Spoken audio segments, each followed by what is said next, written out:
The relationship between attention and power has been increased, by thousands of times, and so all of a sudden, people understanding that how attention can be a weapon, right? And attention can be a way to dominate and can be a way to seduce. Now you have 100,000 people, 100,000 people under you that can act as your body. That how attention can be a weapon, right? And attention can be a way to dominate and can be a way to seduce. Now you have 100,000 people, 100,000 people under you that can act as your body. Yeah, the internet's kind of like Tolkien's The One Ring. It's just this magnifier, and it can magnify, for the hobbits, it magnifies his sneakiness and they can become invisible. But for Sauron, it magnifies his cruelty and his might. Step back and really reflect and think about, what's our relationship to the One Ring, and should we be picking it up, and should we be more wary of it, and things like that. And I do worry that we are running this grand social experiment with social media and phones on on ourselves and the next generation, there's already some preliminary evidence that's having an impact. And we don't know what this is going to do. We're doing something that is 10 times more powerful than the printing press. And the printing press unleashed forces that then turned to bloody religious war in an unforeseen fashion. That how attention can be a weapon, right? And attention can be a way to dominate and can be a way to seduce. Now you have 100,000 people, 100,000 people under you that can act as your body. That how attention can be a weapon, right? And attention can be a way to dominate and can be a way to seduce. Now you have 100,000 people, 100,000 people under you that can act as your body. I have a hyper object. That there are things like, the internet, global warming, evolution. They're realities, but they're not like bodies. They're not spatially temporally located. They're distributed, right? And we can't actually sort of conceive of them. Like we can have terms referring to them, but we can't sort of, you allow me a science fiction reference, we can't grok them, we can't sort of really get, and so but they're not abstract things over there, right? They're insinuating themselves into the very fiber of our being. They have more subtle body.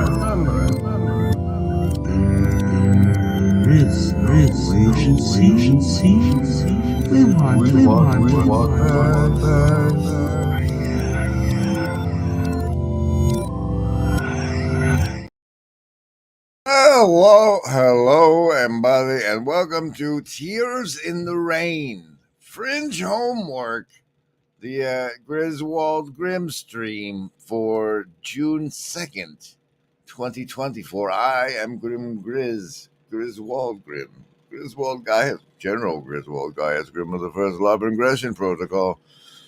Hello, I see the assassins have failed. Welcome, everybody. It turns out normally when I do a fringe encounter, it's with somebody I know nothing about. However, I do have an upcoming fringe encounter with someone I know something about. And the little teaser to the thumbnail here and the fringe homework begins before you get your savings throws versus mind control. Ha ha ha. Inclined person, a true seeker of self-knowledge, a master of self-reflection. He actually has attained the highest level of self-knowledge, enlightenment. And given his wisdom, he has asked me to make up for his shortcomings and represent him today, kind of like a lawyer does with a client, or a PR manager with an important person, or a propaganda minister, if you will. Now, as you know, it's not very polite to talk about somebody who's not in the room, partly because it's as though the psychological premium to engage in gossip goes through the roof. So, for our own, let's see now. Is the hive mind chat engaging in the gossip? Subtle bodies.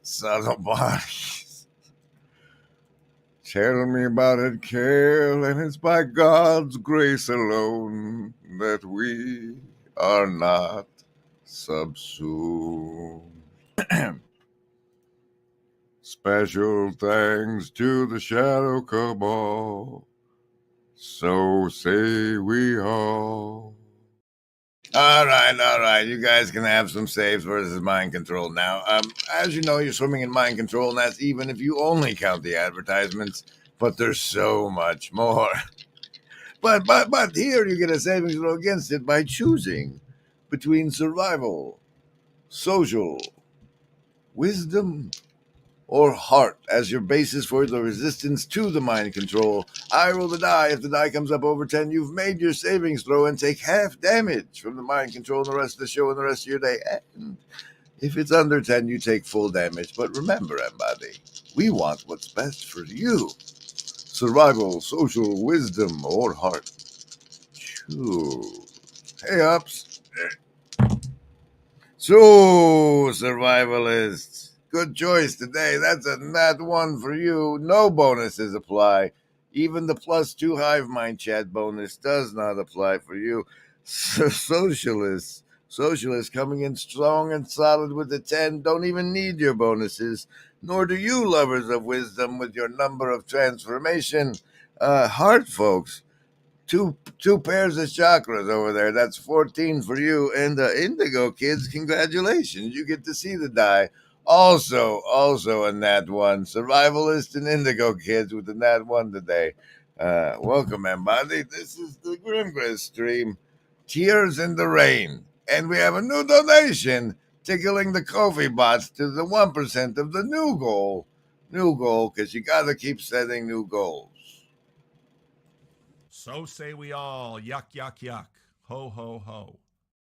I listen to him. I think he is telling us the truth. That is indeed what he wants. Those of you who are sort of sniffing for duplicity or grift or dishonesty, I don't smell any of that here. I think he's telling us. I see this guy. I see both of these guys, but I see this guy as being very, very genuine and honest. He is. Here they come. I'll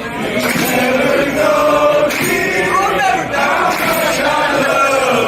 I love you. Please don't take my sunshine away.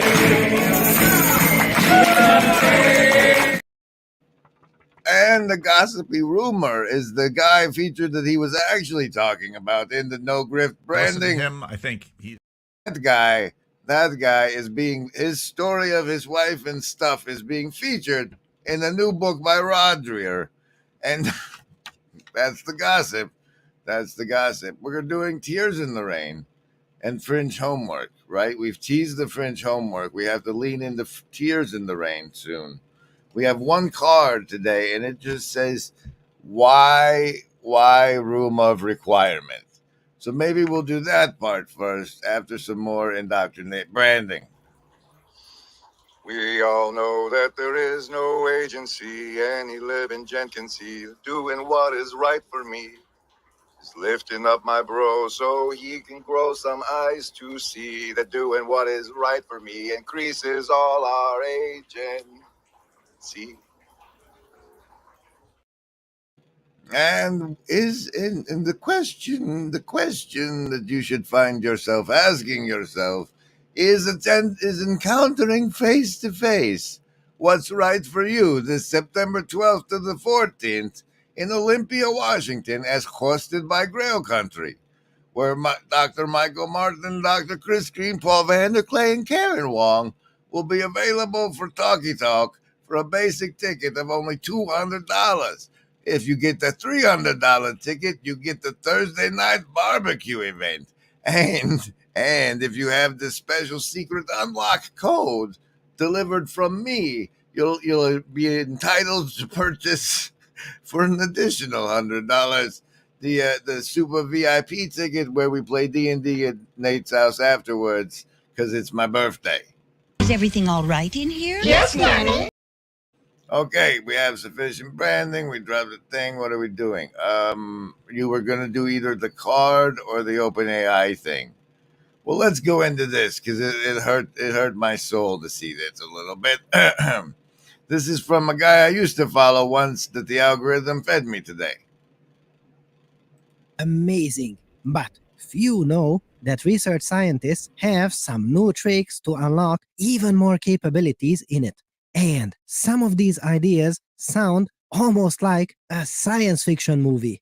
And they work. Dear fellow scholars, this is 2-minute papers with Dr. Károly Zsolnai Fehér. So, what does that mean?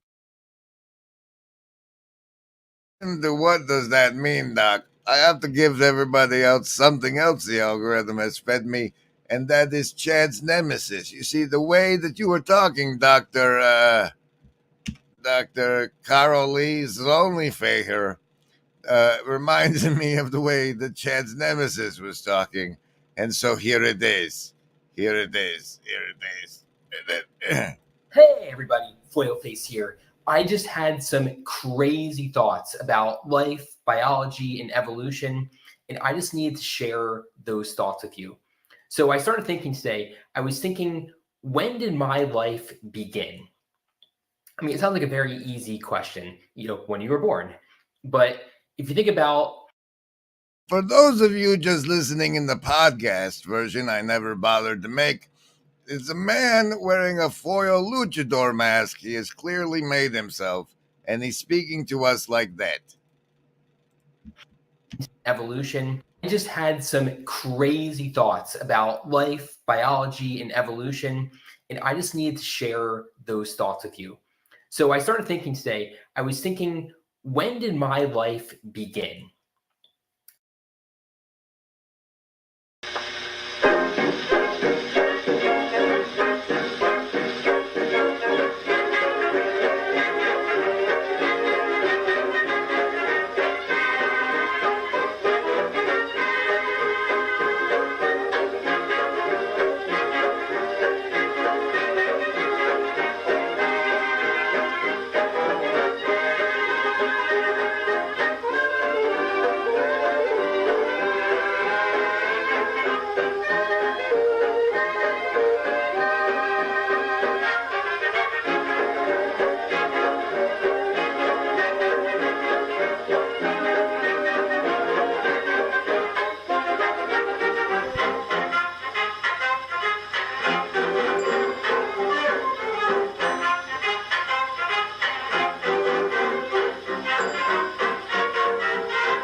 Well, it's simple, Phoebus. If you get one of the 12 codes, because there's only going to be 12 slots, it's not going to be like a Pajot overbooked VIP, 100 people, and only 30 people in a room kind of.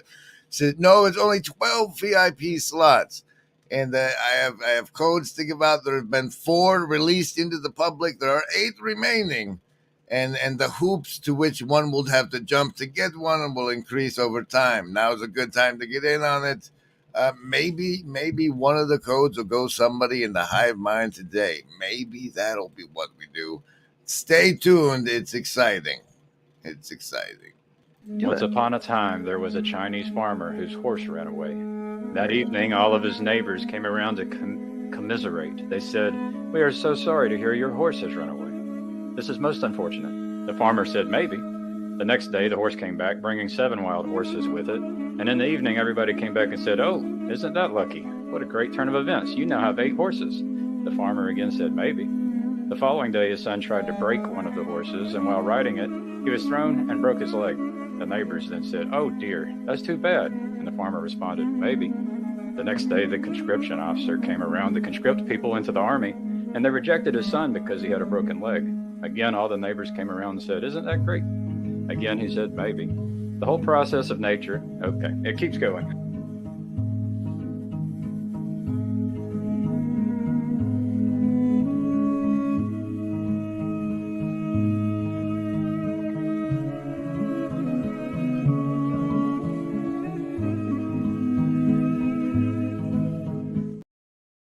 What a show this is. Tears in the Rain, the Fringe homework stream. Hezzy coming in with 150 whatevers, probably shekels, saying good luck with the renovation. Would have loved to help. It's interesting at this point in the renovation process, and the renovation process hopefully results in this house being sold prior to September, when I land in the Pacific Northwest on a wing and a prayer. But I might have pissed off both of the people who were trying to help with the assembling of the labor for it.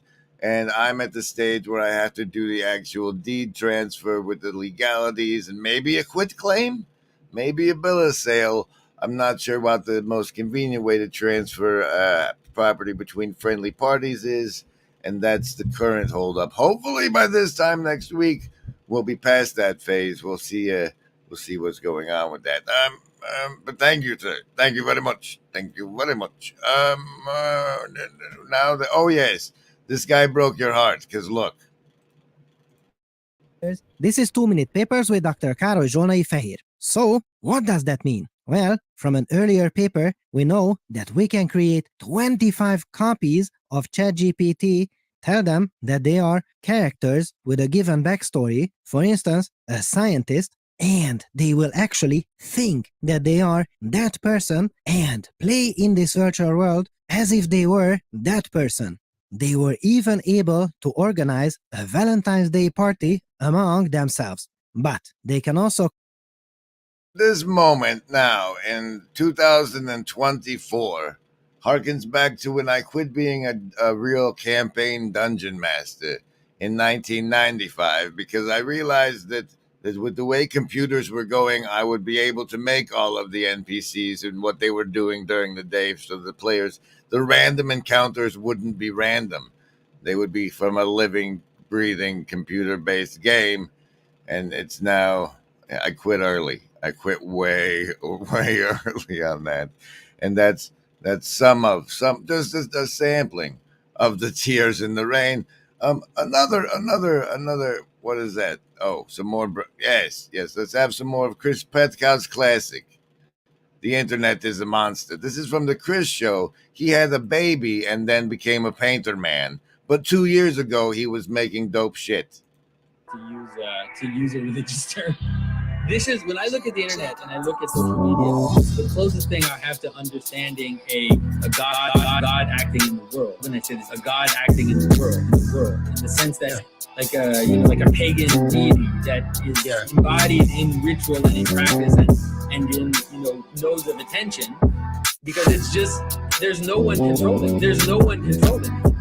But it still seems to have a will and seems to be going towards a telos, and everybody sees it. Nobody can stop it.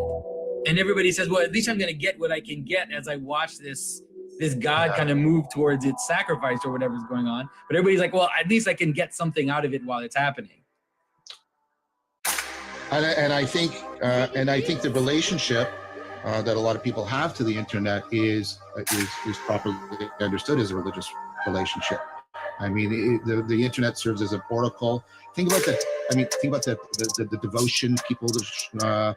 They want to live in its world, like you said, they have a sense of it having a masterful animation that everybody loves. Animation is super powerful magic, and in case you haven't been exposed to it yet, some of the most badass of such animation is from In Shadow. In Shadow was the classic first banger. Here's pieces of his new banger, Kingdom. We'll go here, the most replayed.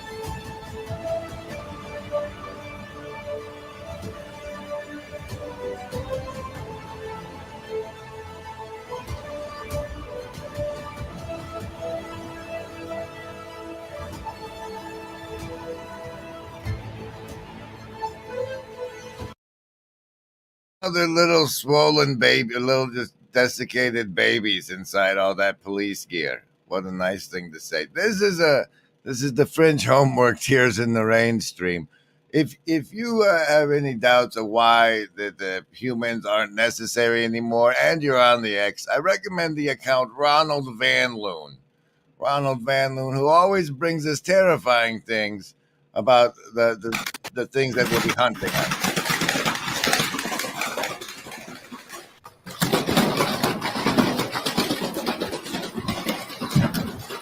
I like how they open with the look, it's gonna eat this lady's baby, but then it doesn't. See, it was gonna eat the baby in the cart, but then it did. And so we don't really need people for anything anymore. And it always throws me back to that speech in Tears in the Rain from the first Blade Runner movie when it was time for Dolph Lundgren's character to die. He gives this big speech about the things that he has seen, and like I know somebody was programmed with that because it was way up at the top there.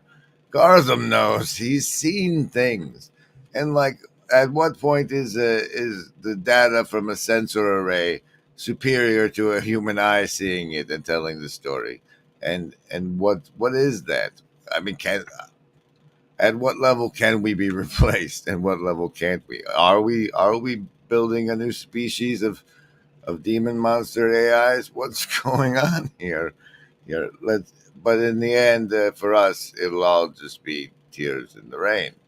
Hey, you delivered on the title of the stream.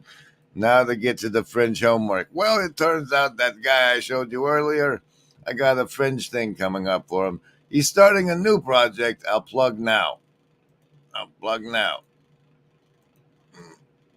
Oh, just copies of copies of copies. Plato would kill himself if he was alive. Go yourself. Lastly, in video number 3, I raised the question if Elon Musk can be considered an embodiment of Nietzsche's Superman, or if he is under the spell of the media he has consumed and the media technology he uses to express himself. Twitter is bewitchment of the mind by means of gamified language. Wittgenstein would go insane. True that, and Instagram engineers inflated lips. Right, I see a lot of asymmetric faces these days, and I blame the like button for the disfiguration of these German faces and bodies. Well, that's gonna be a fun talk, and it turns out he's the sort of fella that when you arrange a talk with him, he sends you a thing and says, I think nobody reads anymore, but I think the last 5 pages are my best work. So I countered with, man, I think this God mask over on my Substack is my best work, but I've been assigned to read 5 pages of his manifesto or whatever, and so I'm going to do that here on the stream so you can do the homework with me. But that'll be right after all of this fun stuff right now.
All right, so Parlato over there says, screw homework. I'm interested in the God mask. Well, that's over on the Substack. You're welcome to read it. It's just this. It's just that this is a PvP server. The beast takes what it wants and gets what it gets. It gets what it gets. If it's a hook, if it wants the food and the food has a hook in it, it gets the hook. But it took what it wanted. Man protects the sacred. And you're part of it now. You have been this whole time. Surprise. You thought you weren't, but... The list? Yes, any of the first level ones. I'm gonna get a soda. Anyone want one? Hey, Graham, I'm not in the room, right? What room? I want to cast Magic Missile. The room where he's casting all these spells from. He hasn't cast anything yet. I am, though, if you'd listen. I'm casting Magic Missile. Why are you casting Magic Missile? There's nothing to attack here. I'm attacking the darkness.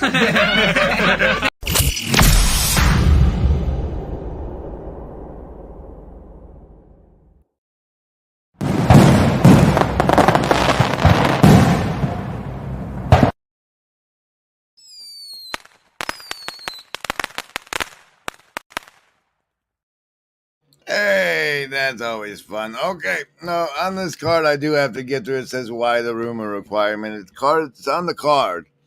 It's on the card because I heard somebody's releasing a hot new Defense Against the Dark Arts thing tomorrow, and I wanted to touch base on that. And why the room of requirement? Okay, so in some minds, this little community that's come together.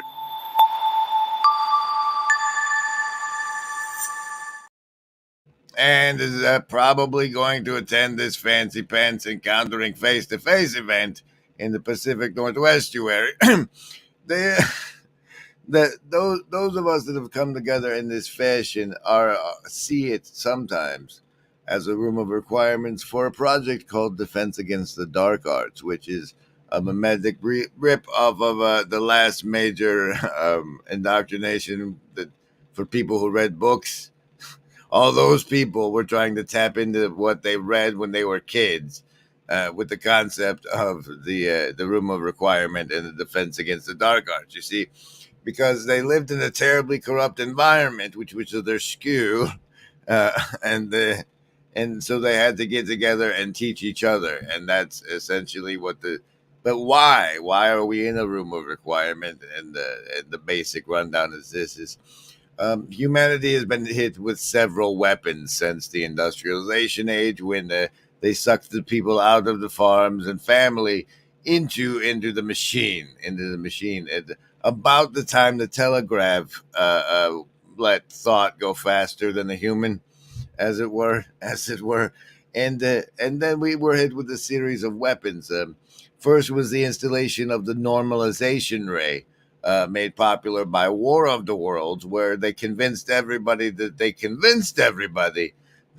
everyone thought aliens were actually here, and then became the trusted source of disinformation normalization through being the newscaster and the tone of the everything is fine. Everything is fine. It's terrible out there, but we have it under control. It's terrible. That broadcast, that hum, the background hum of society that has held us together for so long. And then they nuked the family by saying there's a thing called the nuclear family. And that's like if you take an actual family and sever out just a tiny little part at the center of one individualized unit, and you rip it out like that, your family has been atomized and nuked. And then they went on a war of personal freedom, which is the war against drugs. And now they've moved to the war against human contact. Stay 6 feet away from me. At least front and back. You can stand next to me in line, but 6 feet away. 6 feet away. I'm attacking the darkness. And so you're indoctrinated in a normalized state of being post-weaponized. Like you got hit with, and then the porn weapon. Hey, we're going to turn all of your men into little squirt boys. Welcome. You don't want to be a squirt boy. That's why I want the Harley and Baxter to talk. Harley's got his whole career of, you guys can get off of porn. It's a weapon. You've been hit with a weapon that turned you into a squirt boy. Stop it. Stop. Just imagine their little faces watching you because you're a cuck. Anyway, so why the room of requirement? Because you grew up in a place that's been devastated by weapons that have been so normalized, people don't even know they've been hit with weapons. And thus we've come together to at least clue you in that far and figure out what to do together and how not to fall for their evil plans. And this is all thanks to the Shadow Cabal, who clicks links at the tops of hive minds and descriptions and such. Special thanks to the Shadow Cabal. So say we all. And now I'm supposed to read 5 pages of that guy, and that's a lot of talking. So I'm going to check in with the hive mind while you watch this.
Imagine a world where boundaries blur between reality and fiction, with Mikhail Gorbachev leading the charge.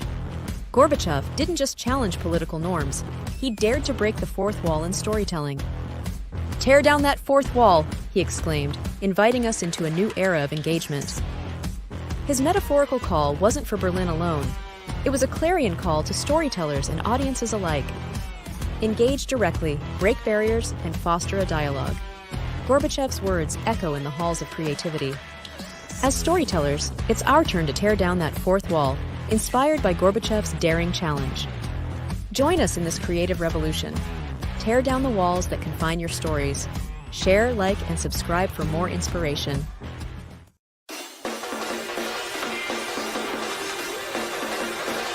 LARP!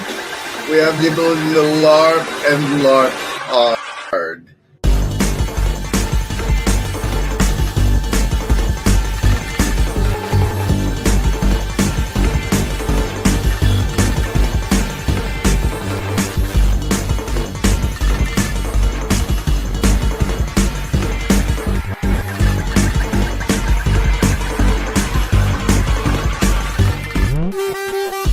LARP!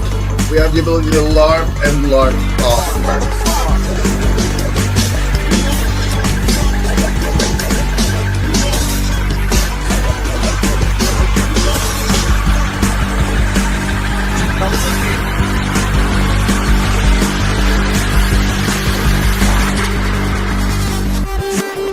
That was a McMo one, I think. I believe that was a McMo masterpiece. I think that was his stylistic impression, signature thereof. Okay. Oh yeah, Kel. Turns out you can just go to this website called Flick AI, and type in Michael Gorbachev saying "tear down the fourth wall," and this comes out. Imagine a world where boundaries blur between reality and fiction, with Mikhail Gorbachev. Like all you say is Mikhail Gorbachev saying "tear down this fourth wall," and that comes out. It's amazing. That's where we're at in the timeline. Casino card, deck of the Queen of Diamonds. She'll beat you if she's able. She'll beat you if she's able. Oh. One thing is true. One thing is a great change of our psychology. A great change is in our psychological attitude. Because we need more. We need more psychology. We need more understanding of human nature. Because we need more. We need more psychology.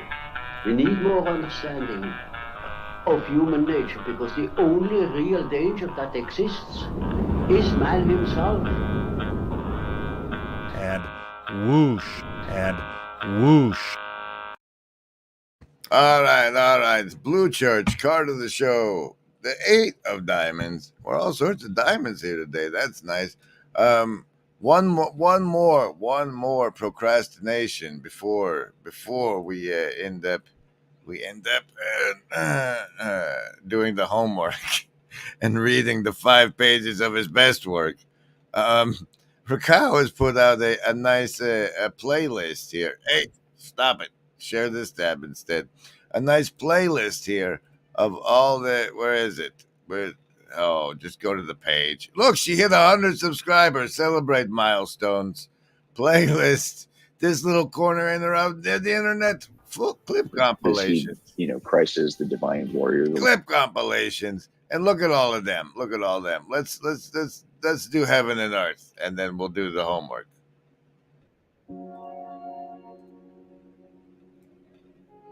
There are these two opposites, heaven and earth. They're really the two first poles, the extremes of creation, we could say. Heaven meets earth, in my opinion, right? Why would God create the heavens and the earth? Of God creating heavens and earth, he expounded heaven and earth. Then man might have said, heaven, that is too much for me.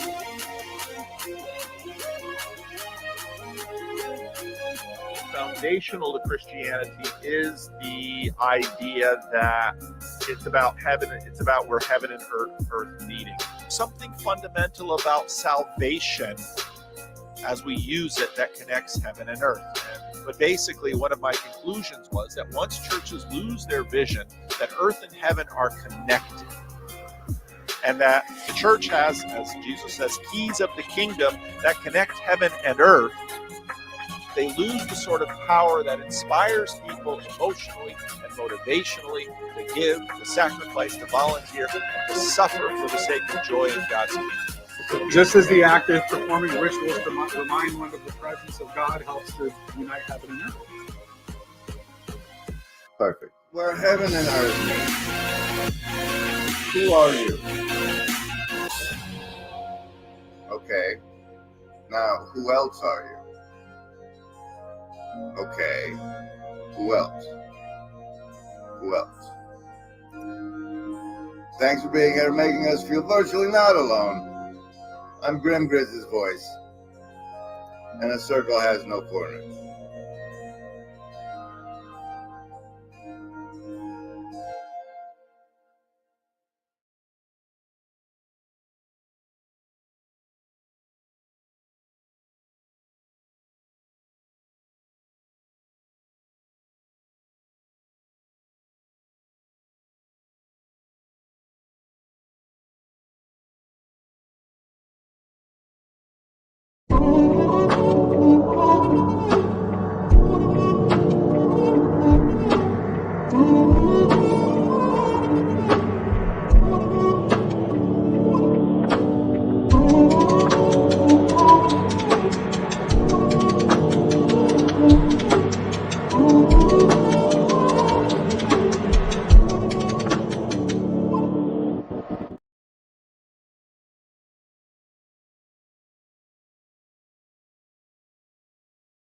Oh, I was muted. That would have been terrible. That would have been terrible.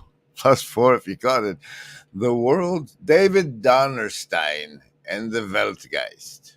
My homework. The world spirit is not good or evil, angel or devil, light or shadow.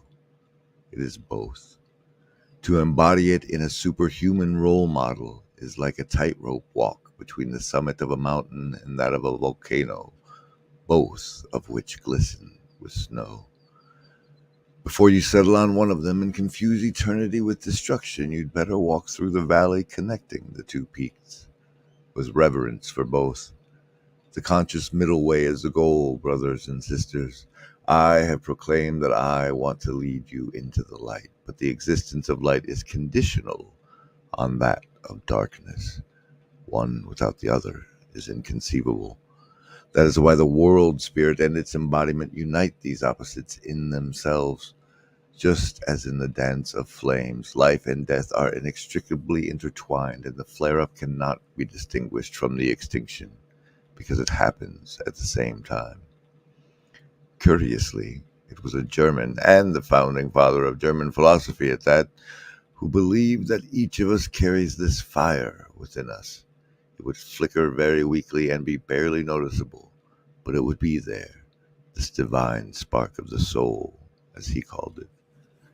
All you had to do was feed it, and one day it would ignite and begin to blaze. Brothers and sisters, my story is also marked by this fire.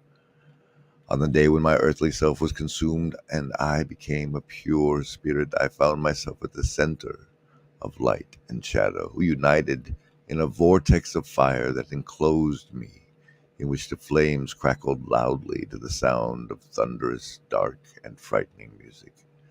From this hellish fire, quite unexpectedly and overwhelmingly, a dark man enveloped in smoke rose. He came towards me, and before I knew it, he was inside me and said, "I am," before he left my body again and disappeared in the fire. Shortly afterwards, the sound of music changed into a heavenly melody. The smoke disappeared, and the flames calmed down and began to dance merrily up and down. And then another dazzlingly bright person emerged from the fire, walked towards me, and embraced me. He kissed me on the forehead and said, "I am." Afterwards, when I fell back into my body, I heard the two voices echoing in my head, as if I had been shouting into a gorge. As if I had been shouting into a gorge. Oh, because they were echoing in your head. Before they merged into one voice, and I, still in a trance, shouted out loud, "I am." I then fell asleep and only woke up 3 days later. Admittedly, I had to digest and try to understand this dramatic, completely overwhelming event, my self-realization, as I later understood it, for a long time. Because I, too, am an enlightened child of the modern age, like you, who learn the world, do view the world scientifically, or one could say mechanically, and as rationally as possible. I am a computer scientist. To experience the daydreams of a seer in such intensity was completely new and unpleasant to me. And if someone else told me a similar or same story, I would dismiss him as a crank and attribute his experience to drug use or mental derangement. What is it supposed to mean when men made of light and smoke appear in a ball of fire? Where did they come from? And why did they speak to me and then through me? I had to explain it all to myself first.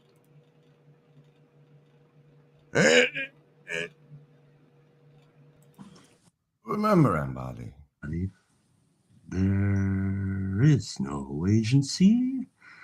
We want what's best. Well, it looks like Afriel caught that there. The +4 for catching the mute, or he's faking it now. Now what'll that asshole think of next? Is anybody got a dime? I don't know. But there then is the homework. The homework I have to do. That's a page of it there. Don't forget to get your tickets to the Encountering Face to Face. To encounter me face to face for only a extra and a code. No, I'll be at the regular thing too. You can encounter me there. It'll be fine. It's a very special thing for the 12. Anyway, so I'm gonna finish my homework. That's a taste of it, a teaser, if you will, for an upcoming Fringe encounter. And I hope you're having a lovely weekend. Watch out and make some beautiful tears in the rain.